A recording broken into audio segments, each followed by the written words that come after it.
Your gate is in violation of community standards. You have 14 days to remove the padlock or we will take action. She said it the way people say things they have rehearsed in front of a mirror, evenly, with the kind of manufactured authority that comes from a title on a lanyard, rather than from any actual knowledge of the ground beneath her feet. Her name was Diane Colwell, and she was the Architectural and Grounds Compliance Chair for Pine Ridge Estates Homeowners Association, a title she had printed in full on the business card she pressed into my hand before I had said a single word. The morning was cold, the kind of cold that settles into the joints before you notice it in the air, and the cattle gate behind me was solid steel, set in cedar posts my grandfather had sunk with a hand auger in 1961. Diane did not look at the gate the way a person looks at something they understand. She looked at it the way a person looks at an obstacle. What she did not know, what she had no way of knowing, standing there in her pressed blazer with her clipboard and her laminated badge, was that the gate, the fence line, the access road she had driven in on, the 12 acres of greenbelt buffer that Pine Ridge Estates had been manicuring and claiming as community property for 11 years, and the championship golf course beyond it. All of it was on my land. I held the deed. I had always held it. Drop a comment? Tell me where you're from, and if something like this has ever happened to you, I want to hear it. My name is Caleb Rourke. I have lived on this land for 53 years, and my family has worked it for 4 generations. The land does not care about business cards. It does not care about lanyards.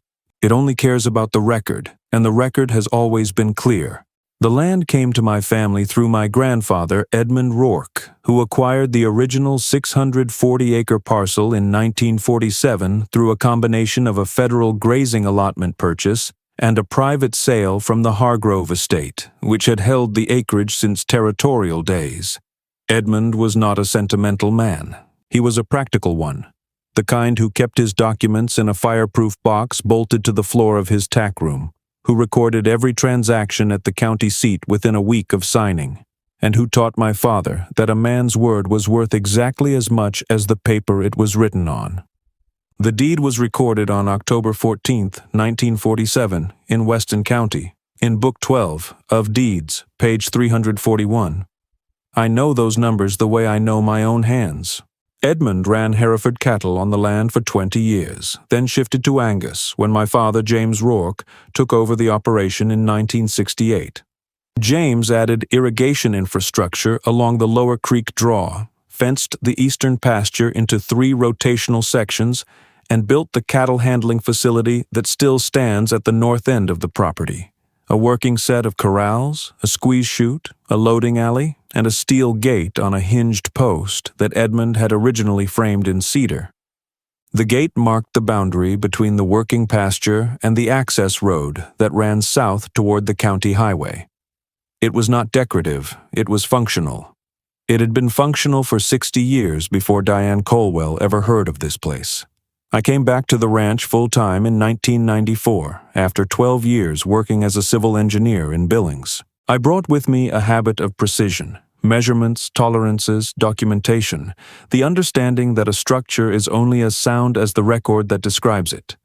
My father was slowing down by then, his hands stiffening in the cold, and the ranch needed someone who could manage both the cattle and the increasingly complicated legal landscape that came with the growth spreading out from the town of Pine Ridge, 15 miles to the south.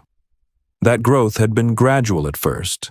Then, in 2009, a development company called Meridian Landmark Group purchased 800 acres of former farmland adjacent to our southern boundary and announced plans for a master-planned community called Pine Ridge Estates, complete with a championship 18-hole golf course, a clubhouse, and a network of maintained greenbelt corridors. I attended the County Planning Commission meeting when Meridian presented their proposal.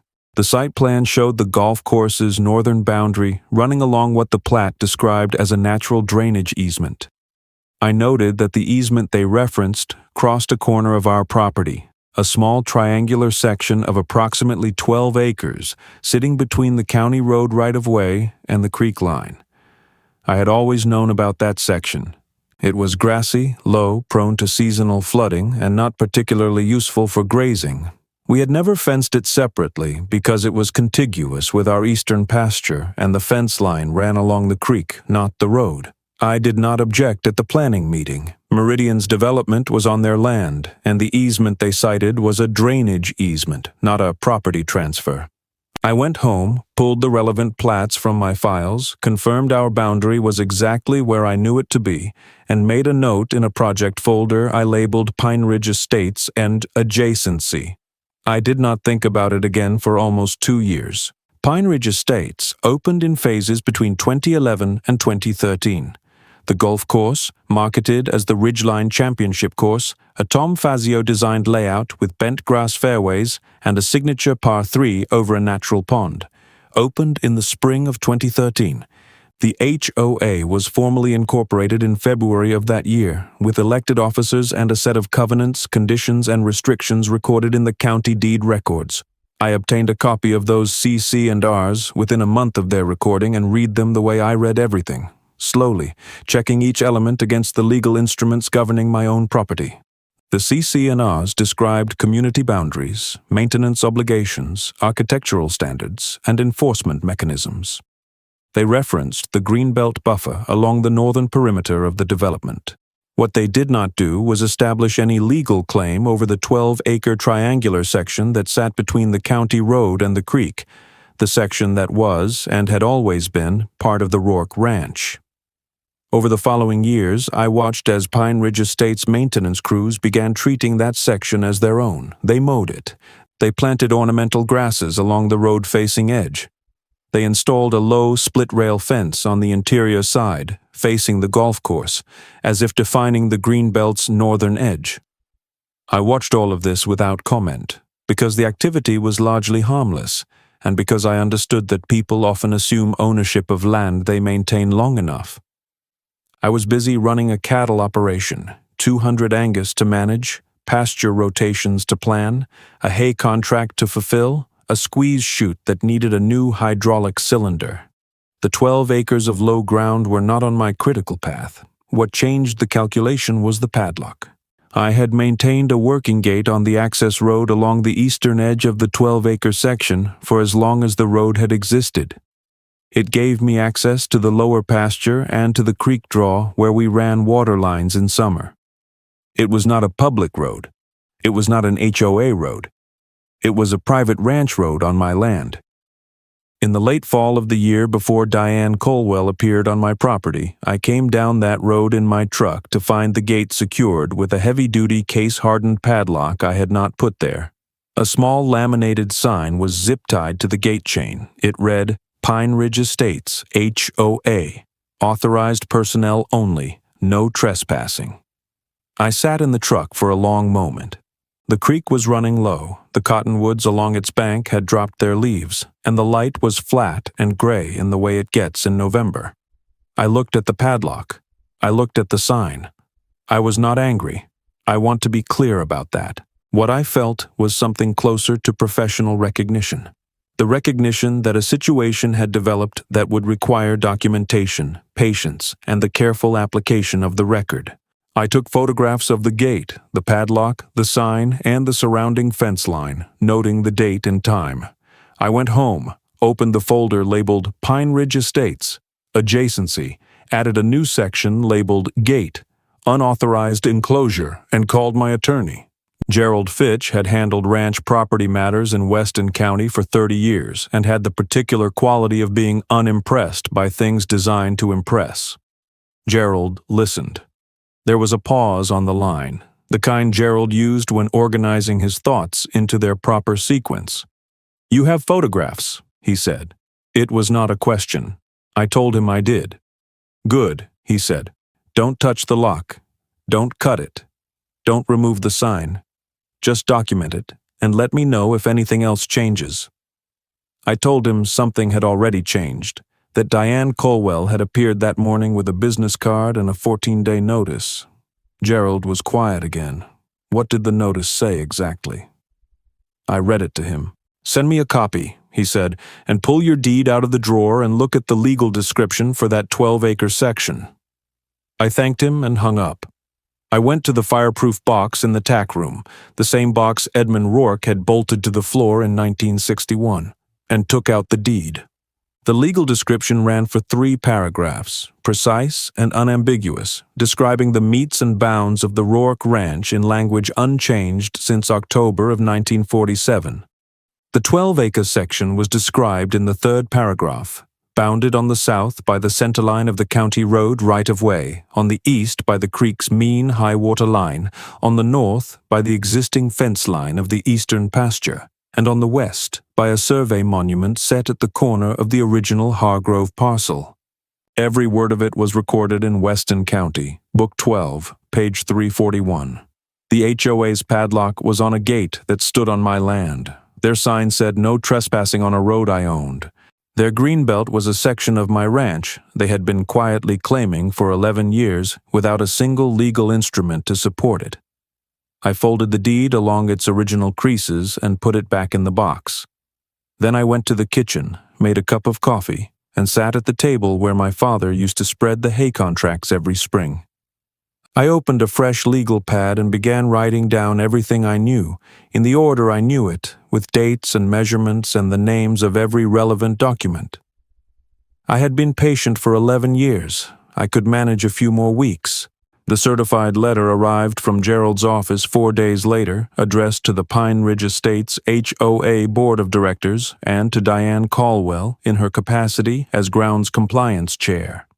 It cited the recorded deed, Book 12, page 341, Weston County, Utah, and described the 12-acre section in its full legal language. It noted the unauthorized installation of a padlock and signage on a private ranch gate on property not owned by or legally affiliated with Pine Ridge Estates HOA. It requested the immediate removal of the padlock and signage, the cessation of all maintenance activities on the 12-acre section, and a written response within 10 business days, acknowledging the HOA's lack of any legal claim to the property. It also noted that the access road provided primary operational access to the lower pasture of a working cattle operation involving approximately 200 head of registered Angus, and that its obstruction had material consequences. Gerald told me afterward that the letter was received on a Tuesday morning. By Tuesday afternoon, the HOA's board had called an emergency session. I did not attend.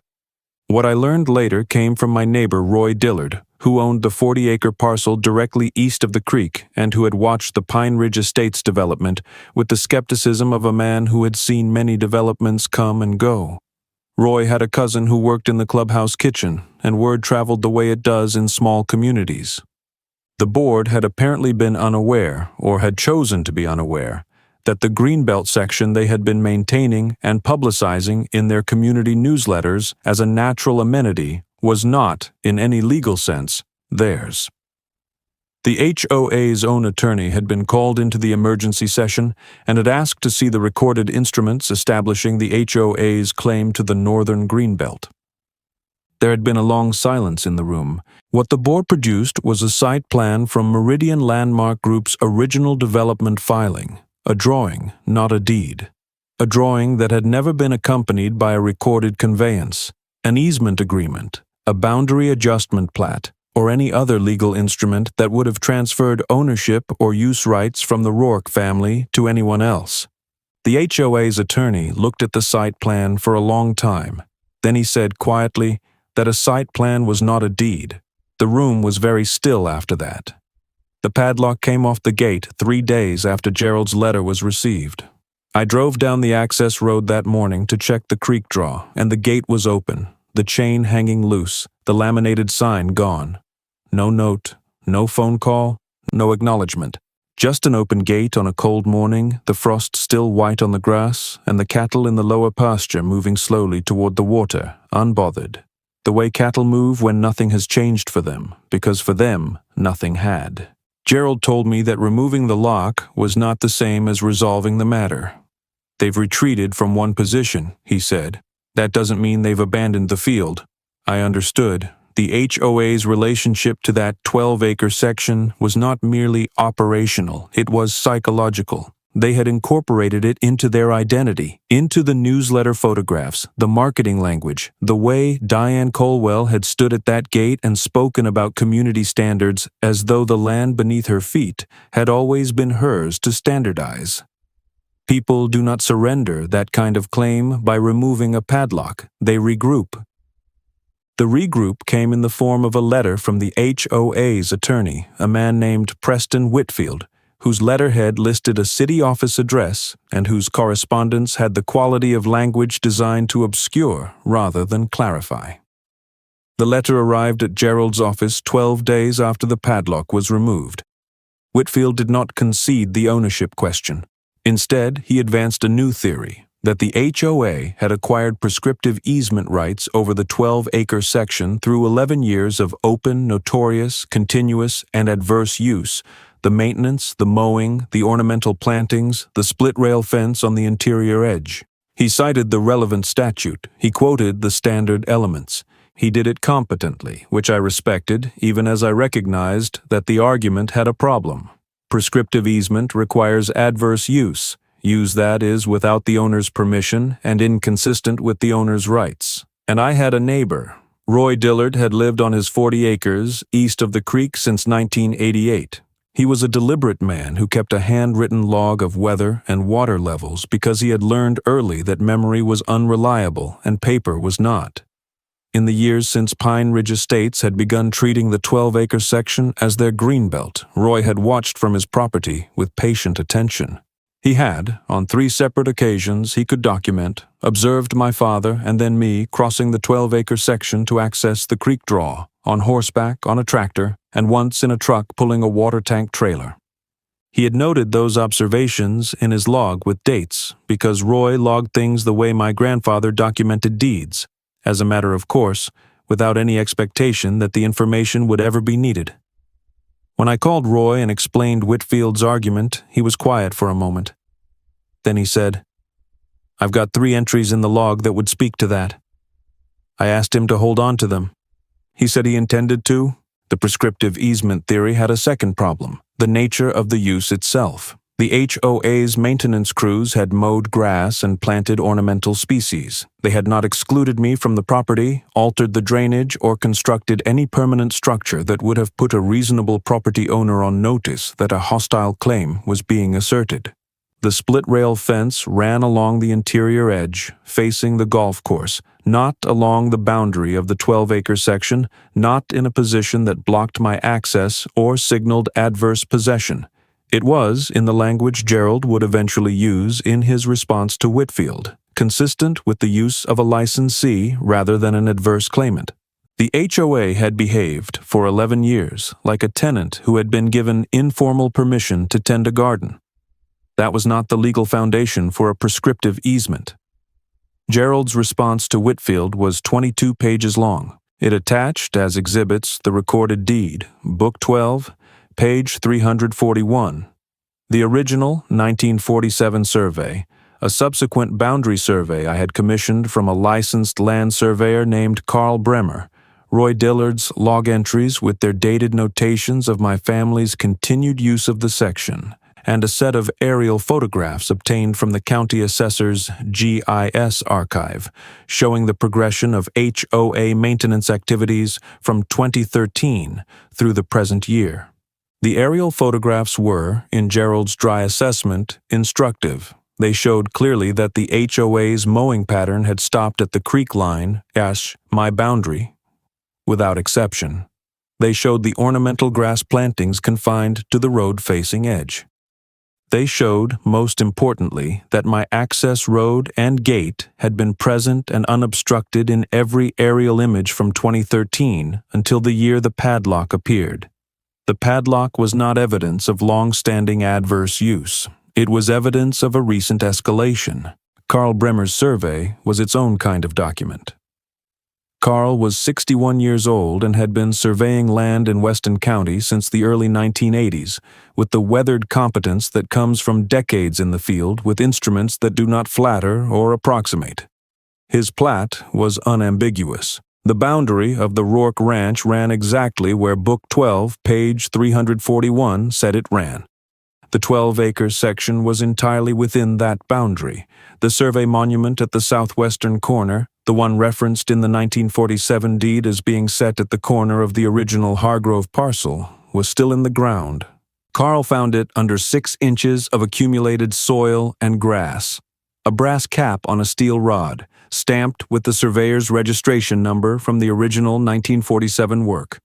He photographed it, noted its coordinates, and included it in his plat with a notation that it was consistent with the original survey and showed no evidence of disturbance. That was, technically speaking, one of my favorite pieces of evidence in the entire file. The HOA's response to Gerald's 22 pages arrived 3 weeks later. It was shorter. Whitfield had narrowed his argument, dropping the prescriptive easement theory and advancing instead a claim based on implied dedication. The idea that by failing to object to the HOA's maintenance activities for 11 years, I had implicitly dedicated the 12-acre section to community use. It was a thinner argument, and I think Whitfield knew it. Implied dedication requires an intent to dedicate. An intent is established by conduct. My conduct, crossing the section on horseback, by tractor, by truck, maintaining the gate, keeping the deed current and recorded, was not the conduct of a man who intended to dedicate anything to anyone.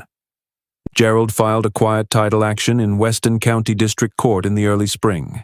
The filing named Pine Ridge Estates HOA as the respondent and asked the court to confirm, by judicial decree, that the 12-acre section described in the 3rd paragraph of the legal description in Book 12, page 341, was the sole and exclusive property of Caleb James Rourke, free and clear of any claimed easement, dedication, or other encumbrance asserted by the respondent. The filing attached all of Gerald's exhibits: the deed, the 1947 survey, Carl Bremer's current survey, Roy's log, the aerial photographs, and the padlock photographs with their timestamps. Gerald assembled a file the way my grandfather assembled a fence line. Post by post, no gaps, no shortcuts, nothing that would give way under pressure. The filing was served on the HOA's board of directors and on Preston Whitfield's office on a Thursday morning. Roy told me later that the news reached the clubhouse by that same afternoon. The Greenbelt had been a selling point in the community's marketing materials for years.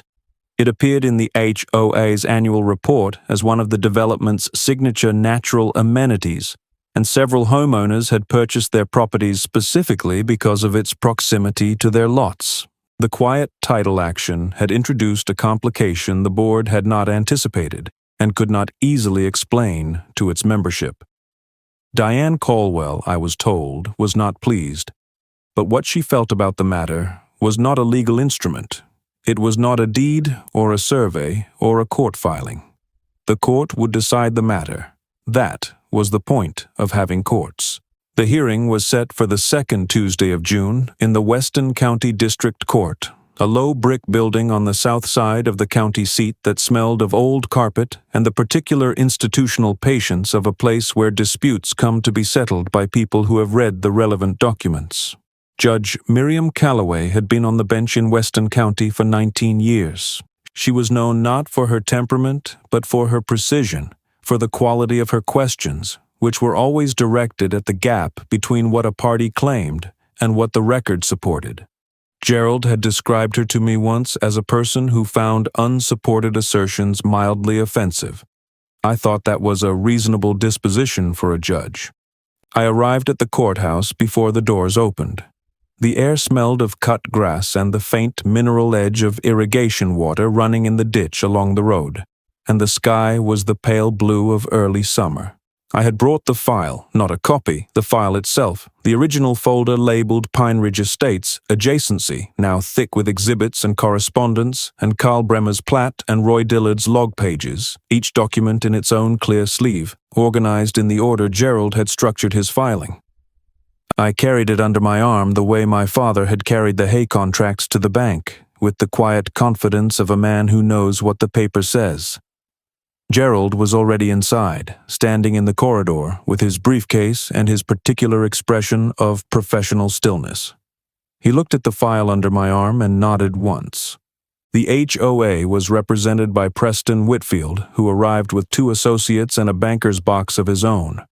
Diane Caldwell sat in the gallery with 2 other board members. She had her clipboard.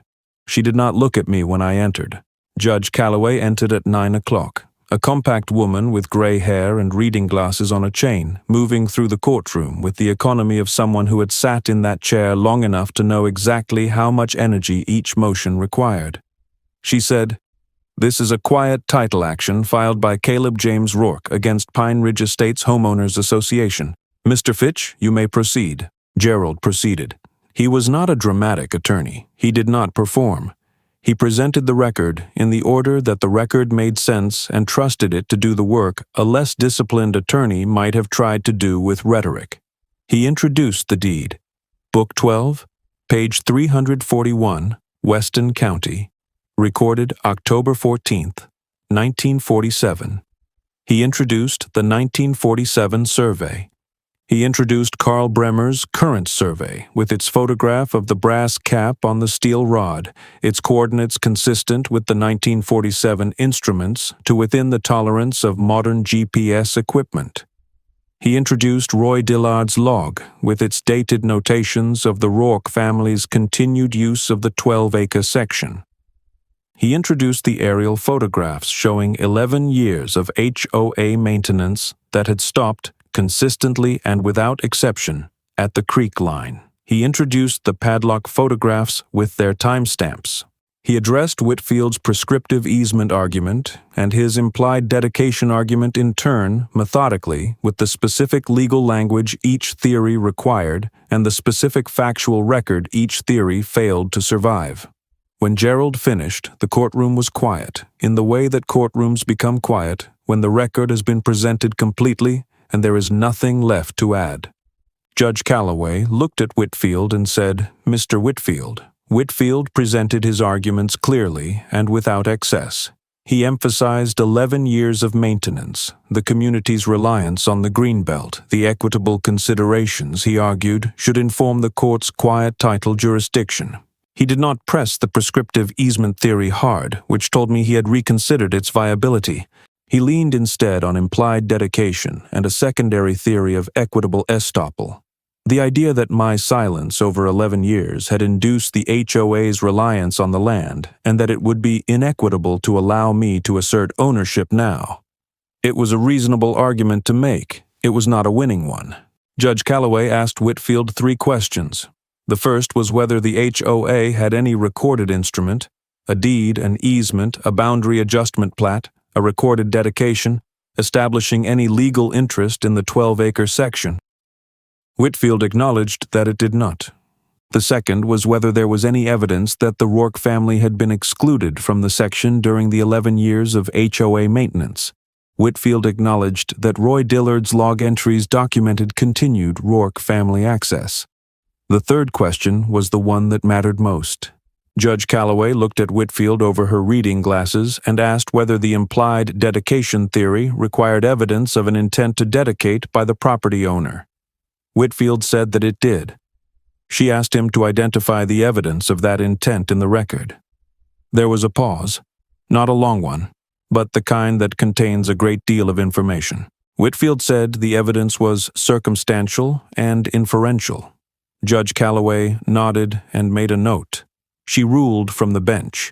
That was not common in quiet title actions, and it told me something about how clearly she had read the file before the hearing. She said the record established, without material dispute, that the 12-acre section described in the 3rd paragraph of the legal description in Book 12, page 341, Weston County Deed Records, was the property of Caleb James Rourke, as successor in interest to Edmund Rourke, and that no recorded instrument, adverse use, implied dedication, or equitable estoppel theory advanced by the respondent was sufficient to disturb that title.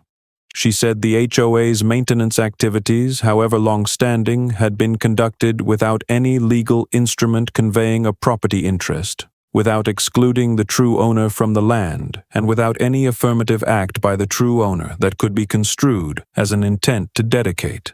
She said that a site plan is not a deed, and a mowing schedule is not a conveyance. She entered judgment for the petitioner. She awarded costs.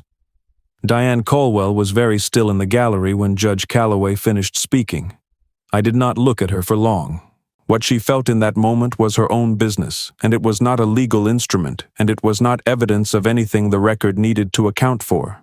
I thanked Gerald in the corridor. He said, "The file was good." That was from Gerald, a considerable compliment. The cattle got out on a Thursday, 3 weeks after the judgment. I want to be precise about what happened because precision is the only thing that keeps a true account from sounding like a story someone invented for effect. The cedar post my grandfather had sunk in 1961 had finally given way, not dramatically, not all at once, but in the slow, quiet manner of things that have been standing for 60 years in wet ground. The heartwood had softened at the base, below the soil line, where moisture collected, and the seasons had worked their patience into the wood. The post had leaned through the summer by degrees I had not measured, and on that Thursday afternoon, under the accumulated weight of the gate and the pressure of the herd drifting toward the south end of the pasture in the late afternoon warmth, it went down. The gate went with it. The barrel bolt held, which meant the gate and post fell as a single unit, horizontal in the grass, and the opening it left was wide enough for a Hereford to walk through, let alone an Angus. 200 registered Angus cattle do not require a formal invitation. They require only an opening. Now, I should tell you something about the geometry of what came next, because it matters. When Diane Colwell had installed her padlock on my gate the previous fall, the chain she used was a heavy-duty, case-hardened model, the kind rated for industrial applications. When her crew removed it, after Gerald's letter arrived, they had not replaced the gate's original barrel bolt assembly with anything. They had simply taken their lock and left. The gate had been functional since then, the barrel bolt doing its job. But the barrel bolt was mounted to the post, and when the post fell, the bolt went with it, horizontal in the grass, still engaged, still holding the gate closed against nothing at all. The opening the fallen post left behind was 8 feet wide. It was, in the most literal sense, the consequence of a padlock that had been placed on my gate without permission and removed without repair. A small mechanical disruption in the post's load distribution that had worked its way through the wood over 3 weeks of late summer heat and had resolved itself on a Thursday afternoon in the most direct way available. I did not plan this. I want to be clear about that too. By the time I came around the south end of the pasture in the truck, the lead animals were already through. They had crossed the 12-acre section, my 12 acres, as the court had now confirmed in writing and in law, and found the split-rail fence the HOA had installed along the interior edge of the greenbelt. The split-rail fence was decorative. It was not built to contain cattle. It was built to suggest a boundary to people walking a manicured path with a glass of wine, and it performed that function adequately. 200 Angus went through it the way water goes through a screen door, not violently, not with any particular malice, but with a thoroughness that left no ambiguity about the outcome. Rails popped from their mortises, posts tilted in the soft, ornamentally mulched soil. The whole interior edge of the greenbelt opened like a seam. The Ridgeline Championship course was hosting a member guest tournament that afternoon.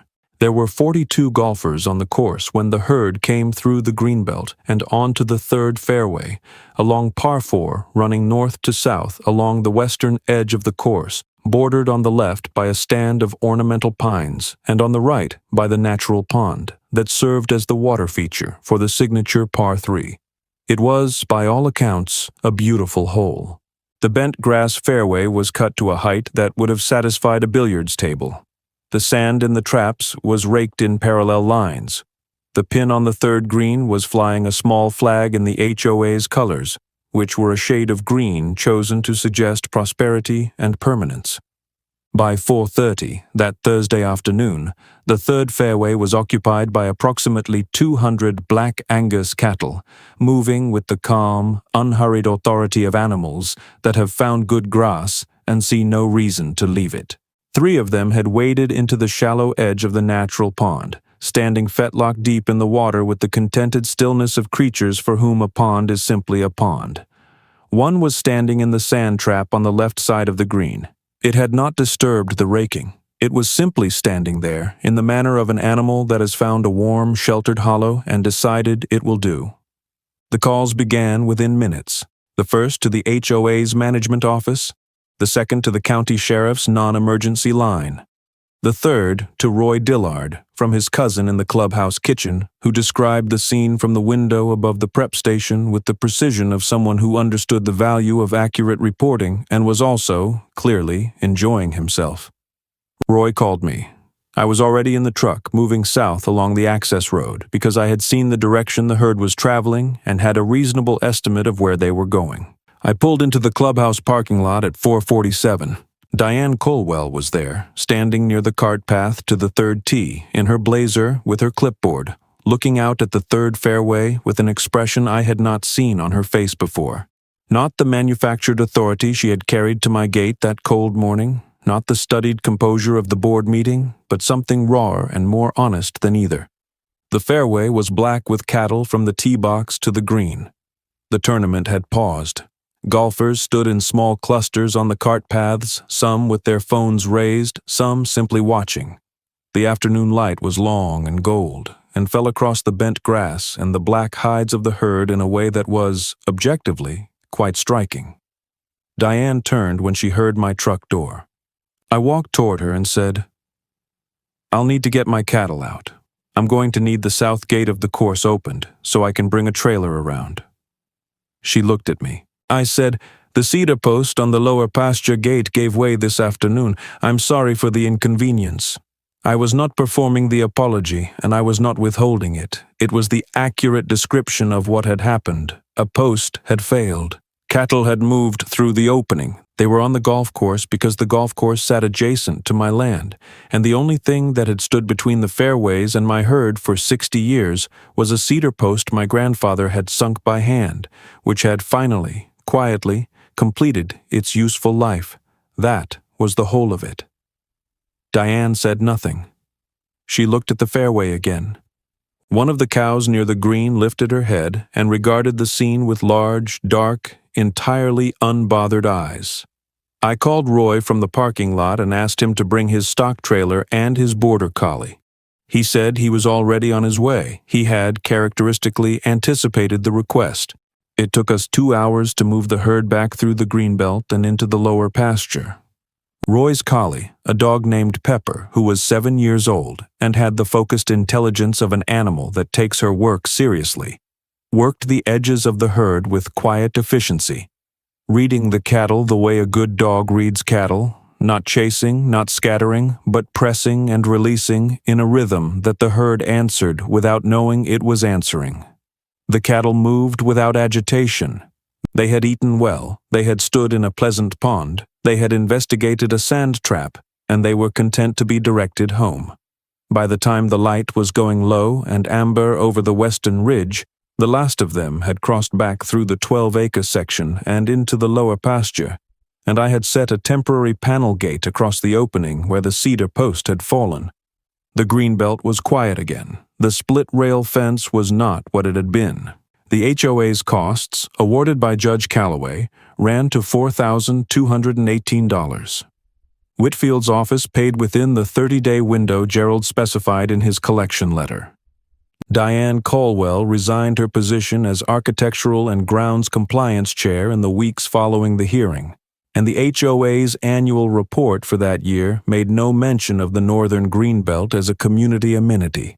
The maintenance crews did not return to the 12-acre section. The ornamental grasses they had planted along the road-facing edge grew out through the summer and seeded into the fence line, and by fall were indistinguishable from the native grass that had always grown there. Carl Bremer's survey monument stayed in the ground, as survey monuments do. I replaced the cedar post that fall. I had a steel post set in concrete this time, the kind that does not soften at the base and does not lean through the seasons.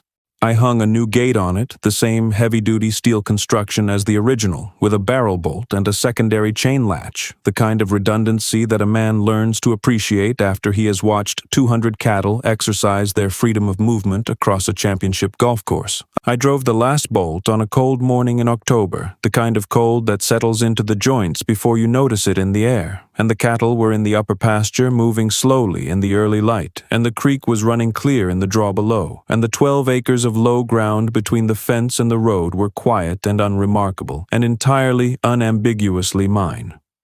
I stood at the gate for a moment before I got back in the truck. The cottonwoods along the creek had gone yellow, and their leaves were coming down in the still air, one at a time, unhurried, settling into the grass the way things settle when there is no longer any argument about where they belong. What I have come to understand in the years since Diane Colwell pressed her business card into my hand and told me I had 14 days to comply is that an institution with apparent authority is not the same as an institution with actual authority. The difference between the two is always in the record. A title on a lanyard, a site plan in a development filing, 11 years of mowing a section of grass, none of these things constitute a legal claim. A deed does. A recorded survey does. A brass cap on a steel rod set in 1947 and still in the ground does. When someone presents you with a demand that carries the grammar of authority, the first question is not whether to comply. The first question is whether their claim has a legal foundation. And the answer to that question is never in the demand. It is always, without exception, in the record. My grandfather understood this. He kept his documents in a fireproof box and recorded his deed within a week of signing because he knew that the land would outlast the memory of any agreement made about it, and that the only thing standing between a clear title and a disputed one was the care taken to put the truth in writing and the writing in the record. The gate holds. The cattle are in the upper pasture. The creek is running. That is enough. If you have a land story, a boundary dispute, an HOA overreach, an easement that someone decided meant something it never did, leave it in the comments. I read them. And if you want to be here for the next one, which involves a recorded access road, a locked chain, and a county that forgot to check its own plat maps, subscribe and you will not miss it.